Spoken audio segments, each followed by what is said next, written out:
Hello, everyone, and welcome to the latest edition of B-Sides. My name is Bruce Cologne. Thank you so much for taking the time to join me today. So for today's episode, I wanted to do something a little bit different, and that was do a book review. As you can see from the shelves behind me, and there's shelves all over the room, filled with all kinds of rock and roll biographies and autobiographies. I've been reading them since early teen rock and roll fandom. And the latest one I've happened to read is by Geddy Lee of rock band Rush, called My Effin' Life. Let me see if I can get a little closer view for all of you. There you can see early picture of Geddy right there. And this book has been a long time coming for Rush fans. It's been quite the story. I can tell you it's well worth the wait. I think all of you are going to really enjoy it. I grew up as a fan of the early to 80s era of Rush. That's kind of the era that I grew up with them in. And kind of a, I guess for longer term fans, a little bit of a controversial period because that was an era where it was a little more synth heavy. The songs were a little punchier, a little bit more compact, radio friendly, influenced by new wave. Definitely influences of the Police in there. Neil Peart was a huge fan, and you can see it in some of the radio hits where there's incorporations of reggae rhythms and even Alex Lifeson's guitar sound. You can see that it was utilizing some of the Andy Summers style of the time. Again, they're one of our great trios of all time, much like the Police. But anyway, I've always had a healthy respect for Rush because in addition to being a rock and roll fan, I did play instruments at the time as well. And I think if you're a player, and particularly a bass player as well, you know, Rush were one of those bands in the pantheon for you. And also for drummers and guitarists. I mean, there was not a weak link in this bunch. So always, again, have had a healthy respect for Rush. But this is actually my first time talking about them on the channel. So Geddy Lee's book is a nice mix of insight anecdotes and life on the road and stories about them touring with Kiss, and the humor and the brotherhood shines through. There's also a lot of really heart-wrenching passages in this book as well. You of course get the story of their rise and you know, kind of coming together and the different early incarnations, and then when Neil Peart joins in. But you know, it's also, you know, there's some tough chapters to read, but also what gives the book real depth. There's of course an early chapter where Geddy Lee talks about his parents, who were both Holocaust survivors, and very tough chapter to read, very heartbreaking. But again, you know, it's such an essential part of his story, his upbringing. Of course, he was bullied for being a Jewish kid. So it speaks a lot to also, I think, his outlook and his determination. And then, you know, he's very frank about his marriage. You know, he married his kind of teen sweetheart, and they're still married to this day.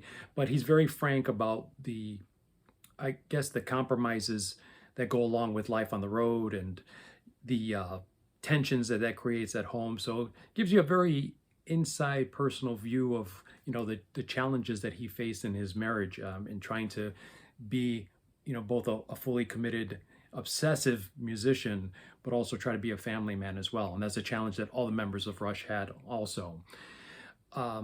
Also, some of the later chapters talking about Neil Peart and the unimaginable losses that he suffered. Again, really pierce the heart, but also I think that's another area where the book really achieves liftoff, because you're getting this kind of inside view for, I think, the very first time to quite this depth.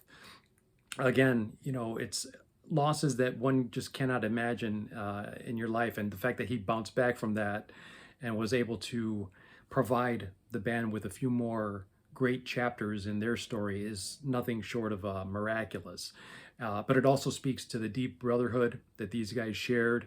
Again, this is one of the few bands that survived pretty much to the end of their story, not only intact with all, you know, key members, but also with a healthy love and respect that still managed to survive all these decades of life on the road and very intense creative process. So the book does end on a somewhat hopeful but vague note.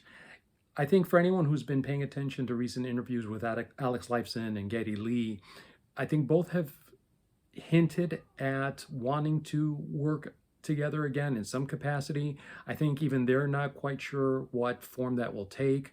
I know that they've had a conversation with McCartney while doing the Taylor Hawkins tribute, and I know Paul was encouraging them to get back on the road and just saying, hey, this is what we do, and really complimentary about them and their ability and all of that.